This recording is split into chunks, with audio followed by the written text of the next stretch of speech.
Audit. जब हम ये लफ्ज़ सुनते हैं तो अक्सर जहन में किताबी बातें आती हैं, लेकिन असल में फील्ड पर ये काम होता कैसा है?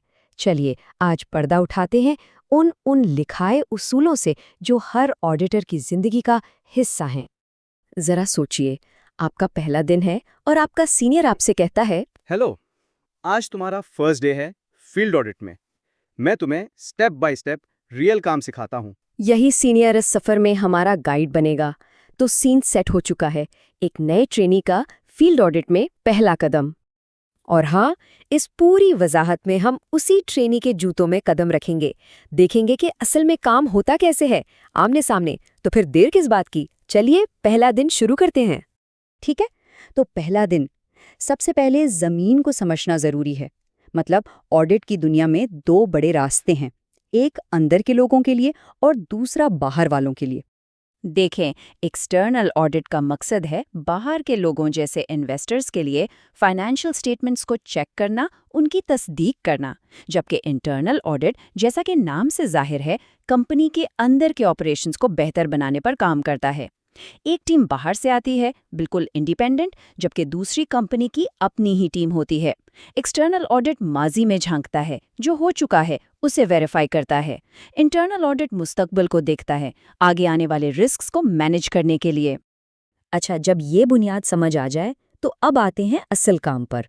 ऑडिट की रूह, उसका सबसे बुनियादी काम, कागजों के पीछे की सच्चाई ढूंढना, इसे कहते हैं वाउचिंग। चलिए एक मिसाल लेते हैं। कंपनी के अकाउंट्स में एक एंट्री है, ऑफिस रेंट के खर्चे में 12 लाख रुपए। अब ये सिर्फ एक नंबर है, लेकिन एक ऑडिटर के लिए ये एक सवाल है, इस नंबर के पीछे की कहानी क्या है? इस कहानी तक पहुंचने का तरीका बहुत सीधा सा है। स्टेप 1, लेजर में से उस 12 लाख की एंट्री को पकड़ें। फिर स्टेप 2, उस एंट्री से जुड़ा हुआ वाउचर यानी डॉक्यूमेंट फाइल निकलवाएं। और आखिर में स्टेप 3, उस एंट्री का उस डॉक्यूमेंट से लफ्ज़ ब लफ्ज़, नंबर ब नंबर मवाजना करें। सिंपल। तो एक ट्रेनी उस डॉक्यूमेंट में क्या क्या ढूंढता है, उसकी चेकलिस्ट पर क्या होता है? पहले, क्या कोई अहम रेंट अग्रीमेंट है भी या नहीं? फिर पेमेंट की रसीद कहाँ है? बैंक से जो पैसा गया उसका कोई सबूत? और हाँ, क्या तारीख और रकम बिल्कुल ठीक हैं? और सबसे अहम, क्या इस पर किसी जिम्मेदार शख्स के दस्तखत हैं? तो यहाँ सीनियर ऑडिटर का सुनहरी उसूल याद आता है कि देखो, सिर्फ एंट्री मत देखो, उसके पीछे का सबूत वेरीफाई करो। क्योंकि अगर डॉक्यूमेंट नहीं मिलता तो ये एक बहुत बड़ा रेड फ्लैग है। इसका मतलब है कि एंट्री तो है पर उसकी कोई बुनियाद नहीं। अच्छा, अब तक हमने देखा कि ऑडिट क्या है।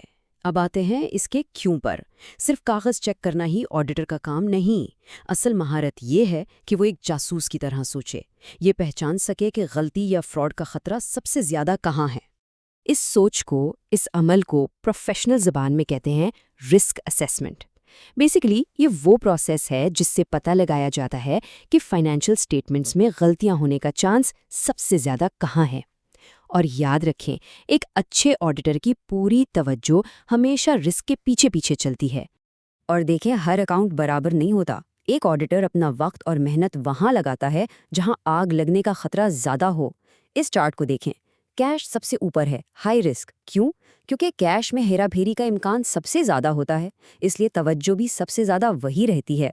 इन्वेंट्री दरमियान में और फिक्स्ड एसेट्स में रिस्क कम होता है। फॉर्मूला बहुत सिंपल सा है, बिल्कुल सीधा सा। जितना बड़ा रिस्क उतना ही गहरा और ज़्यादा ऑडिट का काम। That's it. तो एक सीनियर ऑडिटर ये रिस्क कैसे नापता है? वो सीधा काम शुरू नहीं करता।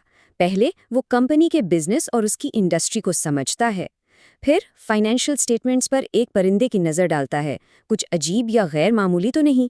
उसके बाद रेवेन्यू या कैश जैसे हाई रिस्क अकाउंट्स को निशानजद करता है।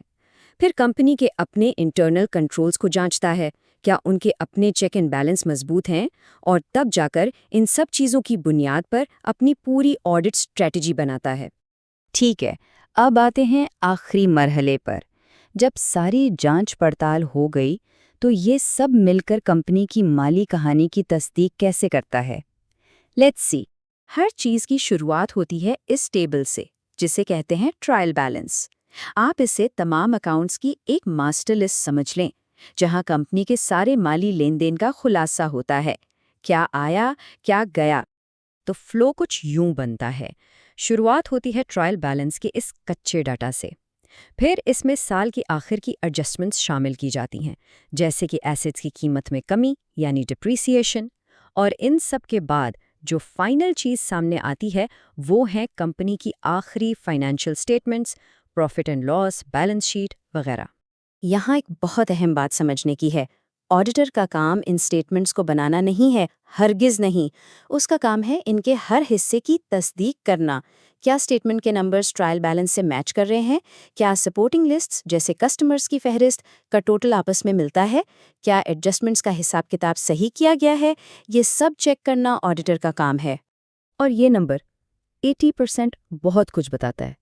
ऑडिट के काम का तकरीबन 80% हिस्सा सिर्फ और सिर्फ डॉक्यूमेंट्स के गिर्द घूमता है। इससे आप उस पेपर ट्रेल यानी कागजी सबूतों की अहमियत का अंदाज़ा लगा सकते हैं। तो फिर आखिर में एक नए ऑडिटर की सबसे अहम स्किल क्या है? वो है ये माइंडसेट, ये सोच। हमेशा पूछना, ये नंबर ये कहाँ से आया? यही एक सवाल है जो पूरे ऑडिट की रूह है। तो आखिर में ये सवाल के साथ सोचने के लिए कि एक कंपनी की असल कहानी कहाँ बसती है, उन आखिरी चमकते हुए नंबर्स में या उन नंबर्स के पीछे छुपे हुए ढेरों सबूतों में।